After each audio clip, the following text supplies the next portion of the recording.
Allie Zendrian, founder of A to Z Communications, and this is the Brand Stories podcast.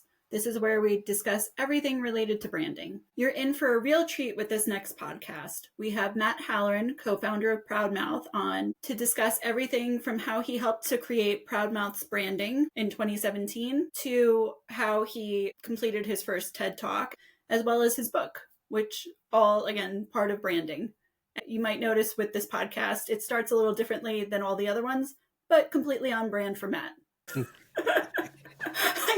I so love that. Is that how you start every podcast? It really is. It's part of who I am, sister. That's just the way, that's what you get when you get me on the show. So I freaking love it. Hi, I'm Allie Zendrian, not to be outdone by the fabulous Matt Halloran of ProudMouth. Oh my gosh, you are a gift. I feel the same way about you. So if people aren't knowing how magnificent you are, I really hope they start paying attention because you got really cool things on the horizons. Well, I love you too. Thank you. So as part of my Brand Stories podcast, where we discuss all things related to branding, which makes you the perfect guest to have on, my first question is, what is your favorite brand and why? I'm going to give you two answers. So honestly, because I was so involved in branding ProudMouth, I'm really proud of what we've built from a branding perspective. But that seems wildly self-centered to say that that's my favorite brand. So I'm going to say that that's 1.5. My favorite brand is actually the Grateful Dead.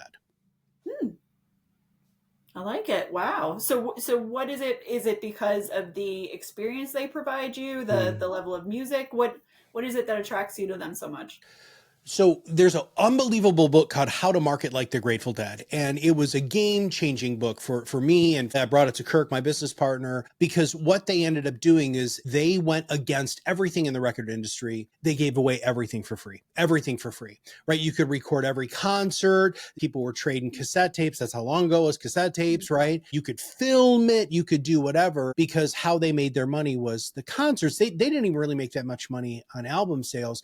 But the other really neat thing about the Grateful Dead brand is not just the experience, but the consistency of the brand over time. You see an imagery or a font, you know it's the Grateful Dead immediately. I mean, it's like Nike, Apple, Disney. They did such an amazing job with that. And they built a community. And so every great brand, as far as I'm concerned, and we'll use Apple as a comparative brand, right? With Apple, you know that somebody has an iPhone, you're kind of feel like you're part of that club. But the Grateful Dead was at a different level, right? I mean, you're in the parking lot. The parking lot of a Grateful Dead show was as interesting as the Grateful Dead show itself. And the opportunity that you had to just hang out with like-minded people who were wildly free-spirited, who believed in peace, love, and happiness, and just wanted to, make the world a better place. It probably didn't hurt that they were all really high, but it was just such an unbelievable experience. And when we built ProudMouth, we actually had that as part of our brand foundational, the exercises that we went through with the branding guy, because we wanted to give away everything. And we did 500 episodes of the Top Advisor Marketing Podcast. So, I mean, if you want to know what ProudMouth does and you want to know how to do what we do for our clients, it's already outlined there. Take you a little while to get through it. But the Grateful Dead did the same thing. I love it. And since you said that, so it made me think, since they weren't making their money, like you were saying, off record sales or whatnot, it's too bad that they didn't make money off of concessions, because obviously with a high crowd that would have, but anyway. If you could do it all over again, I guess. Yes. Rewind it to 1967 or whenever they really first started. I think there's a lot of brands that could take some serious good marketing pages from, and by the way, that book is phenomenal. Because again, much like what we've done in financial service, we piss a lot of people off. I mean, we're totally contrarian. I'm not wearing suits and ties and all that. I'm wearing a ball cap. I got a big fuzzy beard, wearing custom Nikes, which now everybody seems to be doing, which is super cool that we're all just kind of leaning into our own stuff. But a lot of that really was the foundation of looking at great brands. And I think that's what great brands do, Allie. I think they find other brands that there's such a strong affinity for, and a good company will emulate the parts of that brand, not just the logo, but the language and the feeling and just the experience and all of those things that go into building a great brand. Love it. Well, speak of, so how did you and Kirk go about creating the great brand that is known as ProudMouth? So we hired a guy named Rob Howard, and you, just to be clear to all of your audience, you can't just call Rob Howard. He is invite only. Generally, you have to be directly introduced to him. Him and his partner wrote a book called Fix: How to Create a Cult-Like Brand. Kirk had actually met him at something called The Gathering, which is also an invite only thing in Canada. It's where all of the biggest branding and marketing people go. Land Rovers there, Apple's there, everybody's there. And it's like the people who work in the branding and all of the stuff. And Kirk really hit it off with Rob. So step number was we had to read the book, or he wouldn't really even talk to us. And so we read the book, and then we had to go back to him with notes on what we were really looking for. And then Allie, he assembled this team, this guy who wrote our brand manifesto, which is like 15 pages long, tells the story of ProudMouth, everything, feeling, looking, client experience, what our voice is, what our words are, all of those sorts of things. And then we brought in the guy who created the logo and the process. And Kirk's got all of this, which is so cool, but he's got all of the iterations from where we started to where we've ended up. And the big turning point for the logo was a brand called Stussy, which is a skateboard brand from my generation, right? I'm old. And there was a hand that had a mouth coming out of it. And it was like this very aggressive sort of thing. And then we were looking at the Rolling Stones and the Rocky Horror Picture Show. And all of a sudden this guy, and I don't know how they do that, Allie. That's a skill set I don't have. Hey, make it 20% warmer. And it comes back freaking 20% warmer. But it's really allowed us guardrails to make sure that we're staying really true to the brand. I mean, I'm going to digress for a moment. So I was on a conference call with 4 of the people that I did the TED Talk with. I just got done with a TED Talk in the UK a little while ago, which is just an unbelievable experience. And so when you have intense emotional experiences with people, you generally create a bond. And well, Ted's freaking intense, right? And so a lot of us had traveled from all over the world to go hang out there in Swansea. And we were talking this morning, and one of the ladies who is a PhD in repurposing, I'm not going to do this justice, which really sucks. Anyway, she basically takes recycled glass and turns it not just into art, but like structural architectural components. She's a genius. I mean, just her ability to, and she was talking about how through some other coaching that some of us did with her, that now she's got her tagline. This is who I am. This is what I do. This is why I do it. Here, when you have that in a good brand, you just find the opportunities to pull it out. And then people are like, wow, that's impactful and super, super important. And I think people think a brand is just a pretty logo and a tagline, and that is just scratching the surface of the iceberg. Heck yeah. Exclamation point to that point. Absolutely. So I will get back to your TED Talk in a hot second, I promise. But for those who may not be familiar, and if you're not familiar, I don't really know what to say to you. What does ProudMouth do, and why do you do it so well? Our ultimate focus is to help experts rise above the noise to be their own loud. And so our format is very specific, where we're just basically helping you stop being the best kept secret in your area. How do you do that?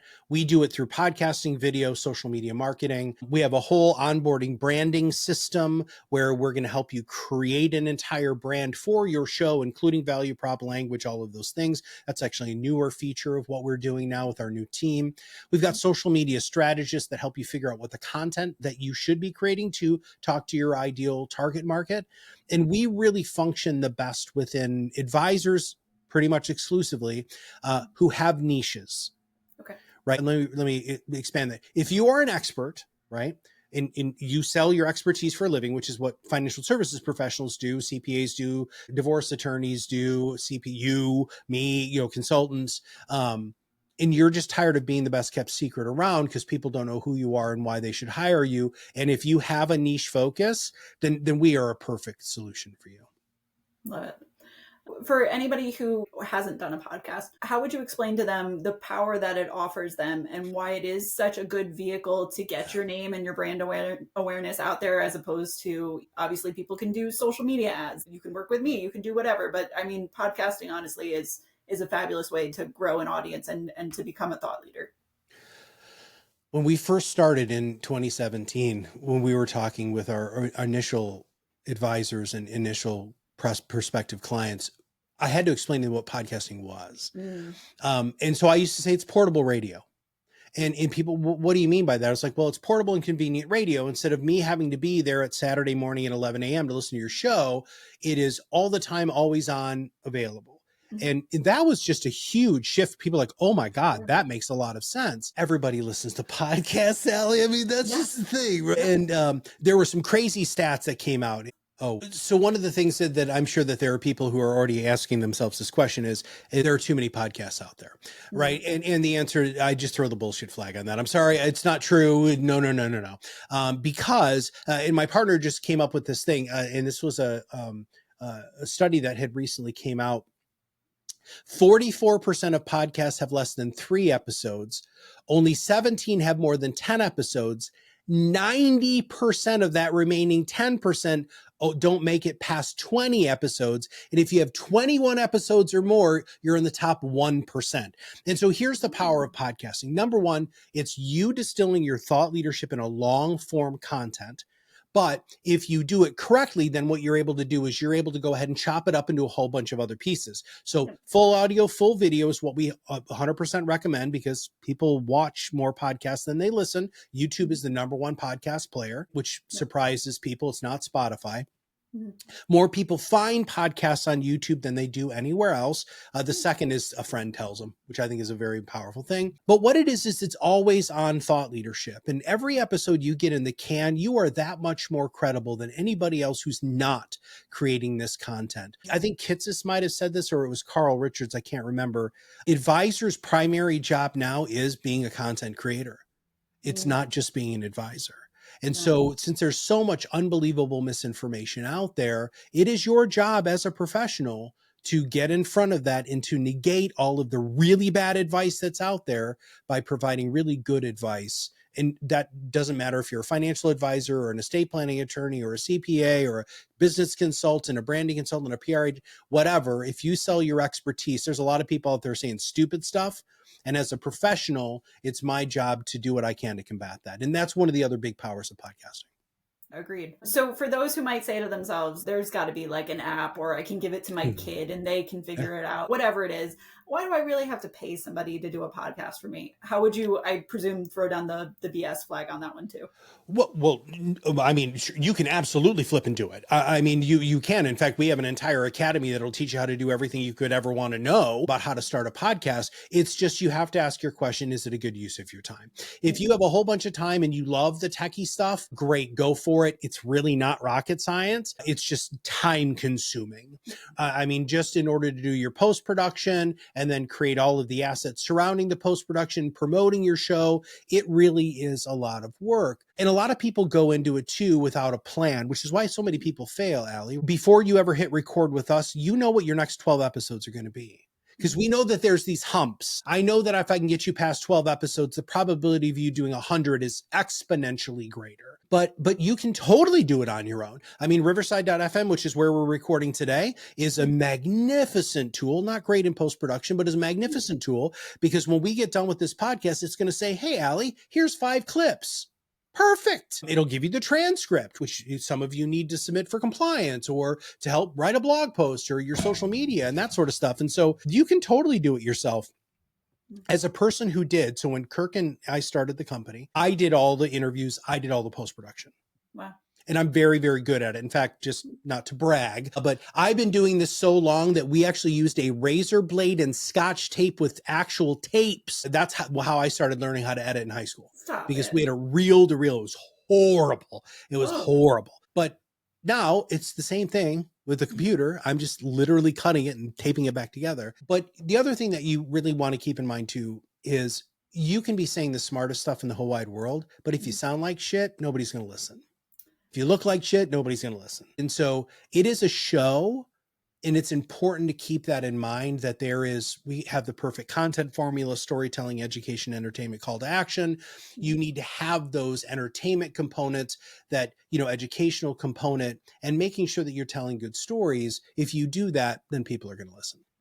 Absolutely. And to your point, so it's among the reasons I'll tell a client, unfortunately, it does matter what you look like if you go on TV. If you've got that shirt that everybody's looking at the shirt and they're not looking at your face, I'll be honest, I've done that a few times on this podcast, but Sure. I've been sort of aware of it. But anyway, so you mentioned your academy. So if one wanted to participate in your academy, what would they learn and how do they go about getting into it? Well, you learn everything, right? And so that's our philosophy here at ProudMouth is very specific, that we're going to let you know everything that we know. We used to do it for 100% free. And again, you can distill 500 episodes into AI and figure out what we do, or you can spend $99 a month to get, 35 courses, 8 hours of live coaching per month. But the really cool thing is, and in fact, you're hopefully going to be taking this soon, is we have something called the Influence Readiness Test, which will tell you how you score on really where you fit in what we call the trust economy. And so all of us who are experts are just trying to be able to scale trust so that when people call up Allie and they're like, you're the best PR person I've ever met. I've been following you forever. I love your stuff. I'm ready to go. That's what we all want. And just to be clear, that actually happens pretty regularly when you have really, really great thought leadership.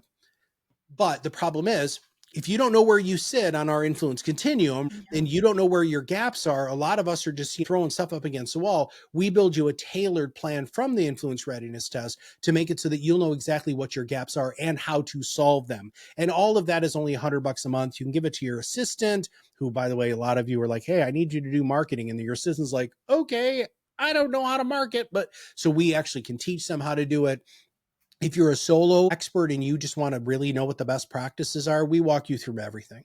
How to build a show, build video, even advisory boards if you want to meet with your best clients and get more referrals. We've got a whole referral course in there. And so there's lots and lots of stuff in there for just about anybody. Love it. So I promised that I would get back to your TED Talk. I happen to know what the topic was, but for those of us who weren't fortunate enough to know that, what did you discuss and how did you change the world? Yeah, well, changing the world is the goal, right? Yes. It was just an utterly fascinating process because I actually pitched 2 other topics before we landed on the one that I ended up doing. First off, I was going to talk about listening because I have a book called Shut the F Up and Listen. And they're like, Matt, there's like 900 podcasts on listen or TED Talks on listening. We don't want you to do something that everybody else has done. I was like, I was really hoping to, because I really want people to learn how to listen. And then the second was the power of podcasting. And they're like, no, that's not going to happen. It's going to sound like a commercial. And I was like, damn, all right. What? And then I had this idea, and it started off as the Ripple movement.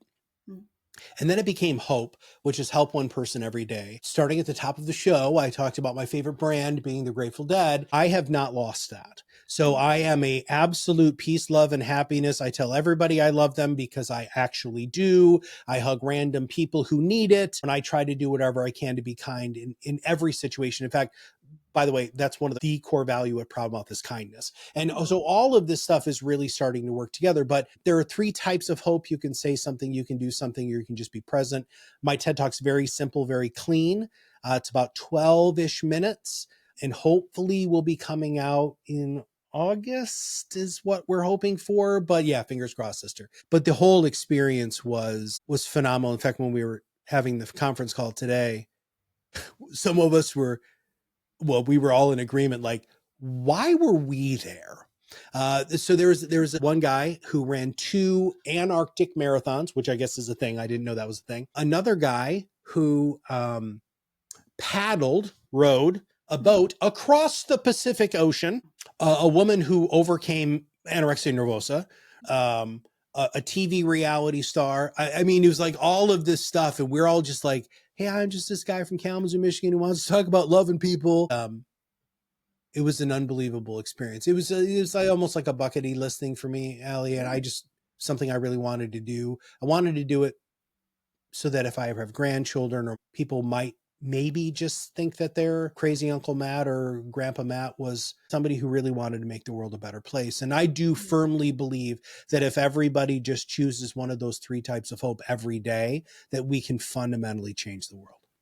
Well, which is why I'm confident if anyone can change the world, it is you, Matt Halloran. Thank you for I'm that. putting all my chips on you. Getting back to your book, Shut the F Up and Listen. If Yeah. you haven't read it yet, you're doing yourself a disservice. You should go get that now. It's on Amazon and anywhere else that you can get a book. Also, a pleasure to read, not terribly long, so really not asking a lot. I cite your example of going to the baseball stadium and the fireworks, and I'm not giving too much away because I would like all of you to read it or listen to it if you want to do audiobook, as among the reasons why we need to pay attention to people's cues and understand the importance of really being there with a person and letting them be who they are. So if you want to just either discuss that a little bit more or discuss Yeah. why we as humans are so screwed up at listening.